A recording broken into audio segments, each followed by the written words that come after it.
Assalamualaikum warahmatullahi wabarakatuh. Perkenalkan, nama saya Lulu Nur Faujiah dengan NIM 11820600063 dari semester 5 kelas D, jurusan Pendidikan Biologi, Fakultas Tarbiyah dan Keguruan, Universitas Islam Sunan Gunung Jati Bandung. Video ini dibuat untuk memenuhi salah satu tugas praktikum fisiologi tumbuhan dengan dosen Ibu Dr. Tri Wahyu Agustina SPD MPD dan Ibu Hajah Asriati Mas'ud MPD yang berjudul fotosintesis atau uji charge fotosintesis. Selamat menyaksikan. Tujuan praktikum uji charge fotosintesis yang pertama, menganalisis peranan cahaya dan gelombang cahaya fotosintesis. Yang kedua, untuk menunjukkan bahwa pada peristiwa fotosintesis dihasilkan amilum atau zat tepung. Yang ketiga, untuk menunjukkan bahwa sinar matahari diperlukan pada proses fotosintesis.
Langkah yang pertama, sehari sebelum praktikum dimulai, daun hijau ditutup sebagian dengan aluminium foil dan kertas mika.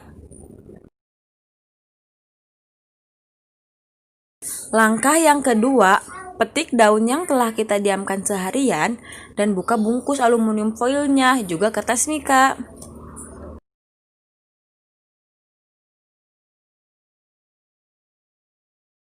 Langkah yang ketiga, kita rebus air, kemudian masukkan daun ke dalam panci.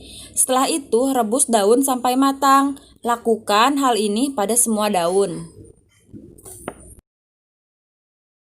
Langkah yang keempat, setelah daun matang, kemudian rendam dengan alkohol.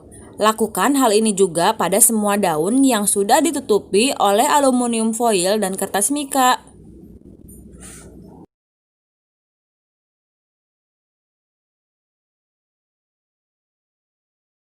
Langkah yang kelima, daun direndam dengan alkohol dan dipanaskan secara tidak langsung. Hal ini bertujuan untuk melarutkan klorofil dari daun.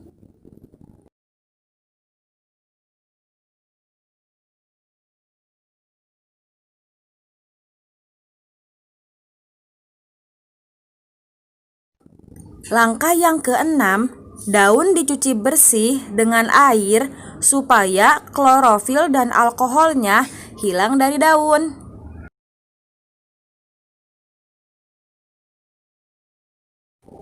Langkah yang terakhir, daun ditiriskan di piring yang kecil, lalu ditetesi betadin dengan merata ke seluruh daun. Lakukan hal ini juga pada semua daun. Selanjutnya, untuk hasil pengamatan bisa dilihat di dalam tabel.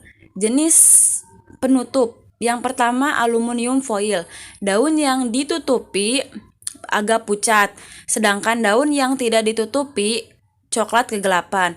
Keduanya itu tidak terdapat amilum. Kemudian kertas mika merah. Kertas mika merah, daun yang ditutupi tidak terdapat amilum, sedangkan daun yang ditutupi agak kehitaman, berarti terdapat amilum. Kemudian kertas mika kuning, sedikit pucat dan yang ditutupi yaitu ungu kehitaman. Pada daun yang ditutupi mika kuning terdapat amilum, sedangkan daun yang ditutupi tidak terdapat amilum.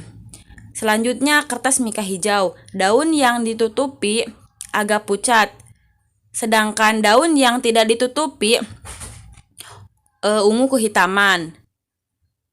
Selanjutnya kertas mika biru, daun yang ditutupi sedikit pucat, sedangkan daun yang tidak ditutupi berubah menjadi coklat.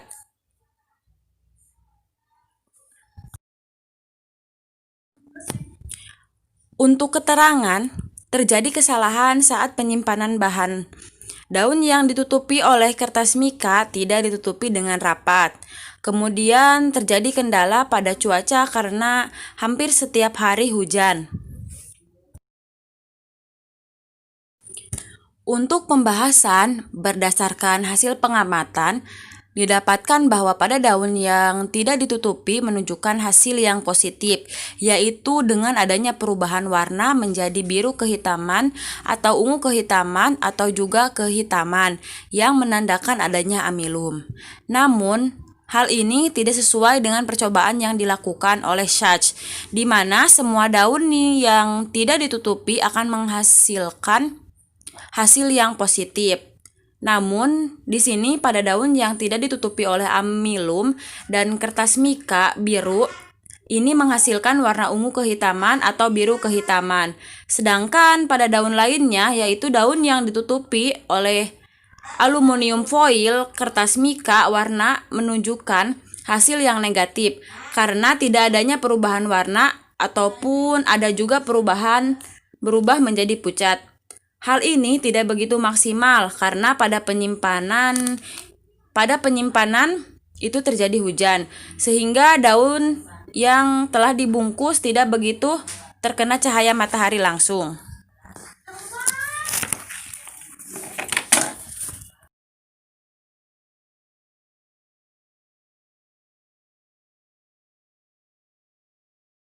Selanjutnya, di sini saya akan menjawab pertanyaan yang ada di modul. Pertanyaan yang pertama, apakah daun yang ditutupi aluminium foil memberi reaksi positif dengan iodin atau lugol? Jelaskan. Menurut saya, tidak, karena daun yang ditutupi oleh aluminium foil menunjukkan hasil yang negatif, yaitu dengan adanya perubahan warna menjadi agak pucat. Hal ini disebabkan karena aluminium foil menghambat cahaya masuk ke dalam daun sehingga proses fotosintesis tidak dapat berlangsung. Kemudian pertanyaan nomor 2, berapakah panjang gelombang cahaya biru, hijau, merah, dan kuning? Cahaya mana yang berfungsi dalam fotosintesis? Bandingkan dengan hasil praktikum yang Anda lakukan. Cahaya biru menghasilkan gelombang sekitar 410 sampai 500 nanometer. Kemudian cahaya hijau kuning sekitar 510 sampai 600 nanometer. Dan cahaya merah sekitar 610 sampai 700 nanometer. Cahaya yang berperan dalam proses fotosintesis yaitu cahaya biru dan merah, karena cahaya hijau kuning cenderung akan dipantulkan kembali. Namun dari hasil praktikum pada daun yang tidak ditutupi oleh kertas mika dengan hijau dan kuning menunjukkan hasil yang positif dengan adanya perubahan warna. Kemudian pertanyaan nomor 3, apakah fungsi lugol atau iodin dan apa pula fungsi alkohol? Jelaskan.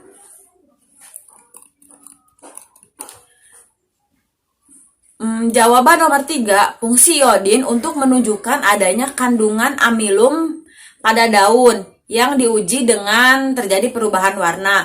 Kemudian fungsi alkohol pada praktikum adalah itu berguna agar klorofil pada daun bisa larut. Kemudian pertanyaan nomor 4, apakah fotosintesis dapat berlangsung apabila tidak ada cahaya matahari? Jelaskan. Menurut saya bisa, karena pada reaksi proses fotosintesis terjadi bila terdapat sumber cahaya tampak dari manapun sumbernya. Nah, tidak hanya dari cahaya sinar matahari, bisa juga contohnya dari cahaya lampu neon. Akan tetapi hasil dari proses fotosintesis cahaya lampu neon tidak maksimal sebanding dengan cahaya dari matahari. Kemudian nomor 5, apa yang dapat Anda simpulkan dari praktikum ini? Yang pertama, fotosintesis adalah proses biokimia pembentukan zat makanan tumbuhan, terutama pada tumbuhan yang mengandung zat hijau atau klorofil. Selain itu, makhluk hidup non-klorofil lainnya yang berfotosintesis adalah alga dan juga berperan beberapa jenis bakteri. Organisme ini berfotosintesis menggunakan zat hara, air, serta bantuan energi cahaya matahari dan karbon dioksida. Kemudian yang kedua, dari hasil percobaan Sachs bahwa dalam proses fotosintesis mutlak membutuhkan cahaya dan menghasilkan glukosa. Pertanyaan selanjutnya, dengan proses fotosintesis menjadikan tumbuhan hijau memegang peranan penting bagi makhluk hidup lainnya. Jelaskan pernyataan di atas. Nah, karena menurut saya dari hasil fotosintesis yaitu berupa amilum yang dapat dimanfaatkan oleh kita. Ada hal lain seperti oksigen yang dapat dihasilkan pada saat proses fotosintesis yang dibutuhkan untuk respirasi juga, dan juga tumbuhan hijau akan mengurangi populasi. Mungkin cukup sekian yang dapat saya sampaikan. Mohon maaf apabila ada kesalahan. Wassalamualaikum warahmatullahi wabarakatuh.